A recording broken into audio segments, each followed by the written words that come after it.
Hello दोस्तों, मैं हूं राकेश कपूर और आप देख रहे हैं जुडिशियल कंपटीशन टाइम्स की लाइव सेशंस। जुडिशियल एग्जामिनेशंस के मेंस के पेपर बिल्कुल सिर पर आ चुके हैं। अगर आपकी तैयारी अच्छी हो गई है तो बहुत अच्छी बात है, लेकिन अगर कॉन्स्टिट्यूशन को आपने अच्छे से तैयार नहीं किया है तो उसके लिए मैं कुछ मोस्ट इंपॉर्टेंट क्वेश्चंस आपको देने वाला हूं इस वीडियो सेशन में, तो उनको अच्छे से तैयारी करके जाना। इस पर्टिकुलर वीडियो सेशन जो आज का सेशन है, इसमें मैंने 50 क्वेश्चंस मेंशन किए हैं। बाकी सेशन में 50 या 100 क्वेश्चंस मैं लगभग और आपको दूंगा, जिनका एग्जामिनेशन में आने के चांसेस बहुत बहुत बहुत ज़्यादा है। तो ये वाला वीडियो भी और आने वाला जो दूसरा वीडियो है, दोनों को अच्छे से देख लेना। इन सभी क्वेश्चंस को आराम से हाथों से लिख कर with help of a case laws along with the provisions आप स्टडी करके जाना। और यकीन मानिए, आपको जो क्वेश्चन पेपर मिलेगा लगभग इन्हीं क्वेश्चंस पर ही बेस्ड होगा, इन्हीं टॉपिक पर ही बेस्ड होगा। चांसेस बहुत ही कम है कि इनके बाहर कुछ भी पूछा जाए। तो बिना देरी किए चलिए स्टार्ट करते हैं और देख लेते हैं कि हमारे पास ऐसे कौन से बड़े इंपॉर्टेंट क्वेश्चंस हैं जो कि आपको तैयार करने की रिक्वायरमेंट है।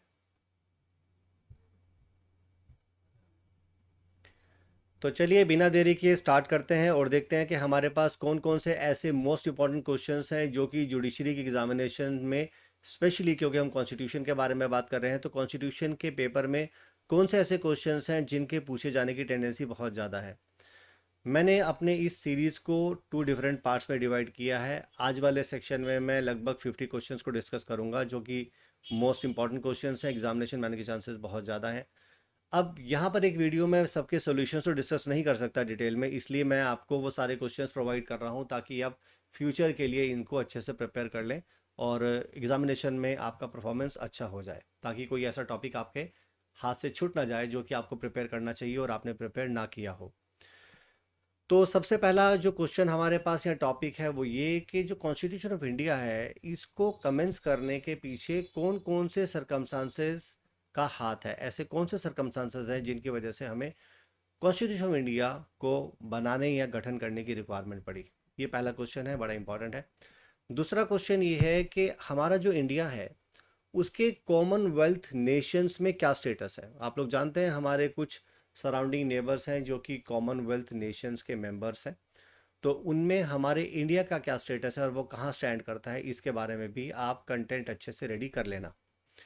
इसके अलावा थर्ड क्वेश्चन हमारे पास ये है कि कॉन्स्टिट्यूशन ऑफ इंडिया के जो मेन मेन कैरेक्टरिस्टिक्स हैं वो सभी आप अपने पास जॉट डाउन कर लीजिएगा और उन्हीं को सबको डिटेल में स्टडी कर लीजिएगा।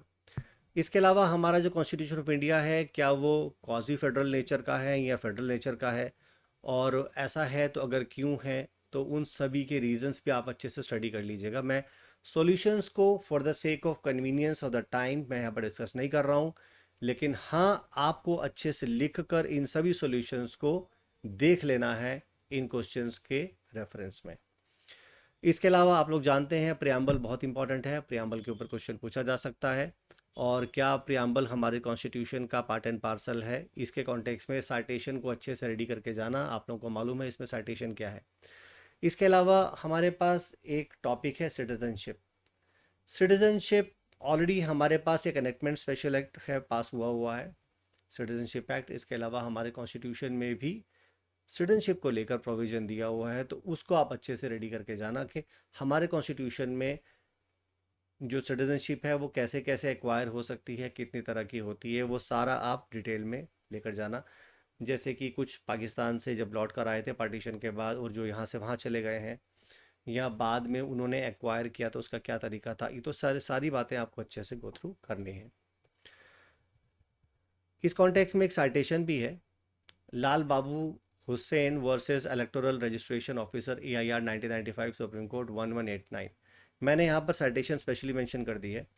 साइटेशन के कॉन्टेक्स्ट में मैं जो मेरा नेक्स्ट सीरीज़ है, जो नेक्स्ट वीडियो आएगा इसके बाद, उसमें मैं वो सारे इंपॉर्टेंट केस लॉज जो कि एग्जामिनेशन में पूछे जाने के चांसेस बहुत ज़्यादा हैं, पुराने वाले लैंडमार्क भी, और कोशिश करूंगा कि कुछ नए वाले भी मैं ऐड कर दूं जो कि उम्मीद कर रहे हैं कि वो पूछ लेंगे इसमें, तो उनको भी मैं इंक्लूड करने की कोशिश करूंगा।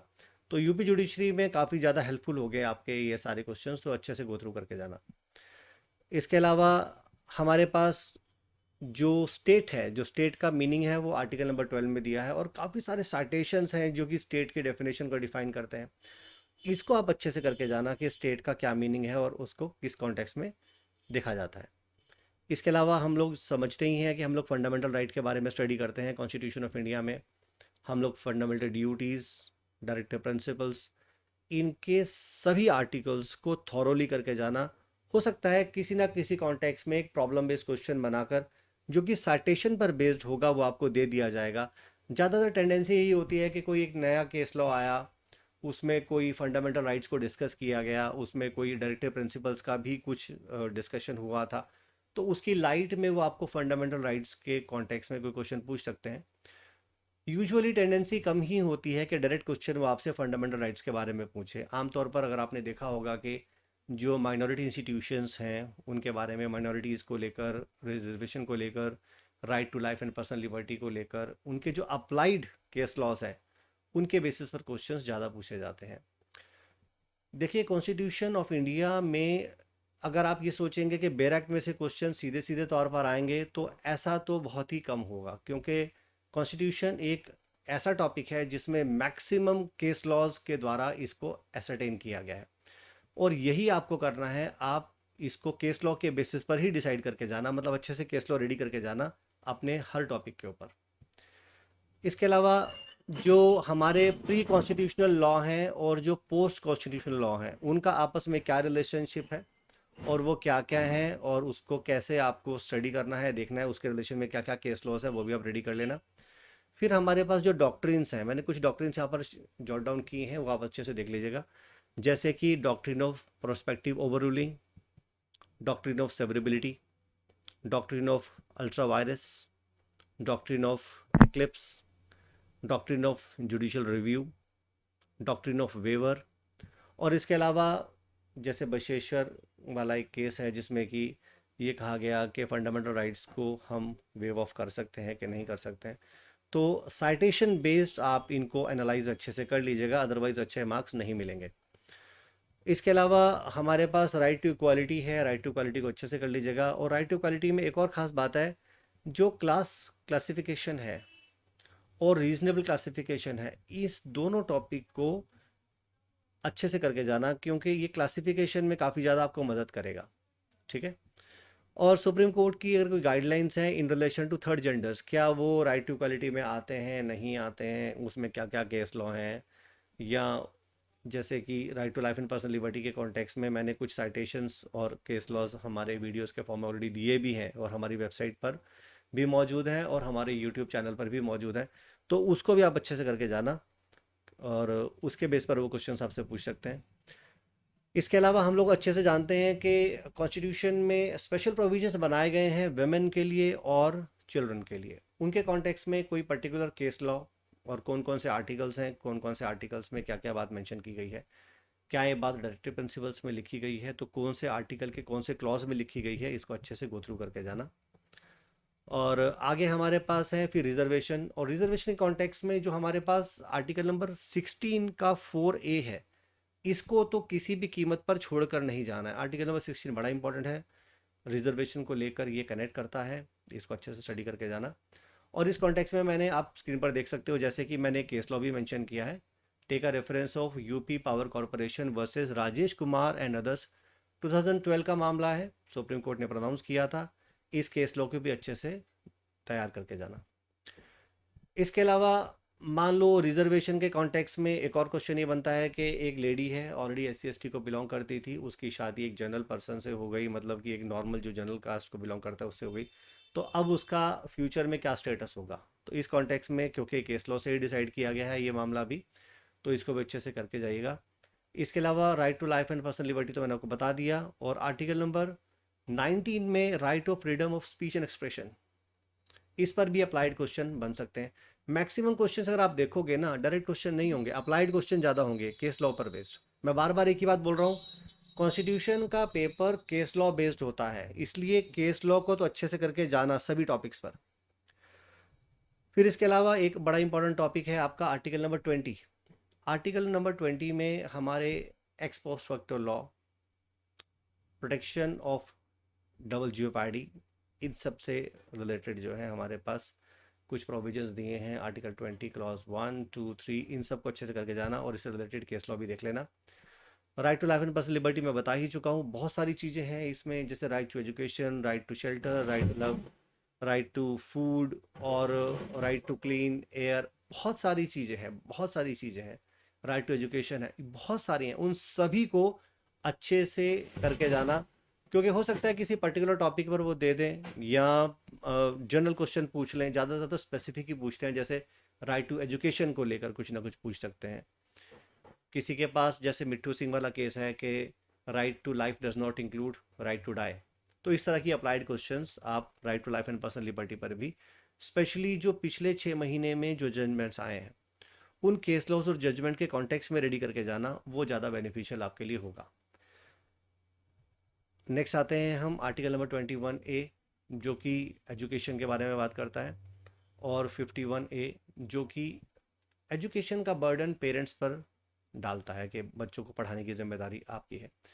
तो इन दोनों का आपस में क्या कोरिलेशन है, 21A और 51A, उस नेक्सस को आपको समझ के जाना है, उसे आपस में कनेक्ट करना है और उसको पढ़ के जाना है आपको कि इनके आपस में क्या कोरिलेशन है, क्या किसी जजमेंट के द्वारा प्रोनाउंस किया गया है या डायरेक्टली दिया हुआ है।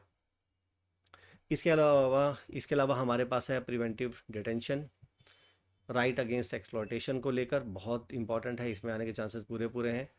Constitution relating to constitutional provision relating to minorities, minority को लेकर काफ़ी ज़्यादा क्वेश्चंस पूछे जाते हैं।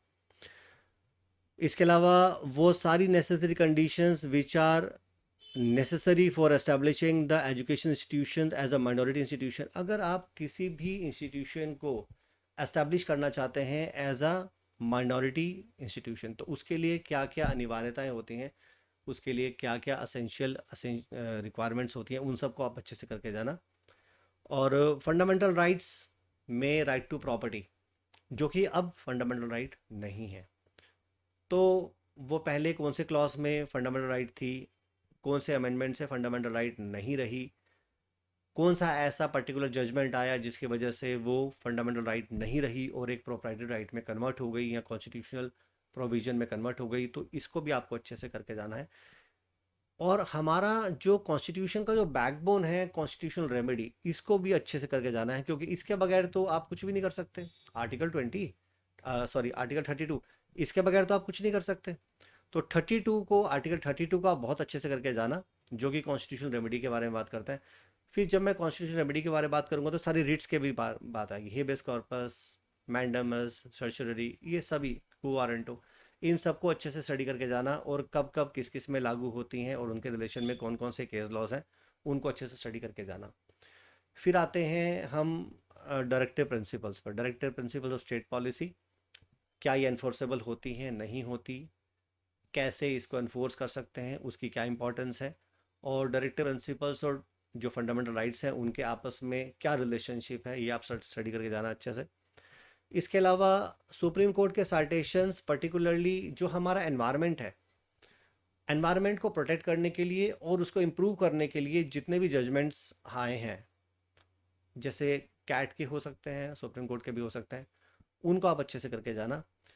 और क्या कोई भी सिटीज़न को हम पनिश कर सकते हैं अगर उसने कोई भी फंडामेंटल राइट को वॉयलेट किया है, तो ये भी आप अच्छे से करके जाना कि अगर कोई भी सिटीजनशिप और कोई सिटीज़न है और वो कोई फंडामेंटल राइट को वॉयलेट करता है तो क्या ये एक्ट पनिशेबल है या नहीं है। इसके अलावा हमारे पास एक और प्रोविजन है, fundamental duties do not destroy fundamental right but balance them. Fundamental duties fundamental rights को वॉयलेट नहीं करती, लेकिन उन दोनों में एक बैलेंस बनाती है। तो ये बैलेंस कैसे बनेगा, आपको एनालाइज करना है with the help of a case law, और इसको भी आप अच्छे से रेडी करके जाइएगा। और इसके अलावा हमारे पास फिर जो कॉन्स्टिट्यूशनल पोस्ट हैं, जैसे वाइस प्रेसिडेंट, प्रेसिडेंट, गवर्नर, है ना, इनके बारे में, इनके अपॉइंटमेंट्स को लेकर, इनकी जो, अगर उनका टर्म ख़त्म करा जाता है तो कैसे करते हैं, इम्पीचमेंट होता है तो इम्पीचमेंट कैसे होता है, फिर इनकी पार्डनिंग पावर्स, इनकी एग्जीक्यूटिव पावर्स, इन सभी के बारे में, और स्पेशली केस लॉ के कॉन्टेक्स्ट में अच्छे से स्टडी करके जाइएगा। जैसे कि ये प्रेसिडेंट ऑफ इंडिया क्या हमारा मेयरली एक कॉन्स्टिट्यूशनल हेड है, क्या काउंसिल ऑफ मिनिस्टर्स अगर उनको कोई एडवाइस देते हैं तो हाँ वो मानने के लिए बाध्य है या नहीं है। इसके अलावा इनका पॉकेट वोट, जो पॉकेट वोट होता है प्रेसिडेंट का, वो क्या होता है, pardoning power subject to judicial review है, ऐसा नहीं है कि वो जो डिसाइड कर रहे हैं वही डिसाइड कर दिया। तो इस कॉन्टेक्स्ट में क्या क्या पावर्स हैं, और क्या कोर्ट के पास पावर है कि वो प्रेसिडेंट की जो पावर्स हैं, पार्डनिंग पावर्स, उनका भी जुडिशियल रिव्यू कर सकती है कि नहीं कर सकती। तो इसको केस लॉ के कॉन्टेक्स्ट में अच्छे से स्टडी करके जाना। और executive power is not a privilege but it's based on several principles and description had to be exercise in public consideration. ये एक अच्छा क्वेश्चन है, अच्छे से करके जाइएगा। पार्डनिंग पावर मैं आपको बता ही चुका हूँ, वाइस प्रेसिडेंट के बारे में भी बता दिया मैंने आपको। और एक और ख़ास बात है कि प्रेसिडेंट की कॉन्स्टिट्यूशनल ड्यूटीज़ क्या हैं, और हमारा पार्लियामेंट किन किन बॉडीज से बनकर बना है, लोकसभा, राज्यसभा, प्रेसिडेंट, फिर उनका टर्म कितना होता है, उनके अपॉइंटमेंट कैसे होते हैं, कितने मेंबर होते हैं, उनका रिट्रेंचमेंट कैसे होता है, उनका इलेक्शन कैसे होता है, इन सारों के बारे में with the help of a case law study करके जाना। तो आज वाले सेशन में तो सिर्फ मैंने ये डिस्कस किया up to this particular parliament के टॉपिक तक, जो इंपॉर्टेंट क्वेश्चंस थे। इसके अलावा जो नेक्स्ट वीडियो है उसमें मैं और क्वेश्चंस डिस्कस करूंगा, क्योंकि अराउंड मैं 150 क्वेश्चंस के आसपास डिस्कस करूंगा। और आप यकीन मानिए, मैक्सिमम क्वेश्चन पेपर आपको जो भी मिलेगा वो इन्हीं क्वेश्चंस में से ही मिल जाएगा। मैं पूरी पूरी उम्मीद करता हूं कि जो क्वेश्चन पेपर आपका बनेगा वो मैक्सिमम इन्हीं क्वेश्चंस में से ही फ्रेम आउट हो जाएगा। तो अच्छे से आप पढ़ी करके जाना। तो आने वाले सभी एग्जामिनेशन जो कि मेंस एग्जामिनेशंस हैं, आपको बहुत बहुत गुड लक। अच्छे से प्रिपेयर करना, हाथ से प्रैक्टिस करके लेकर जाना।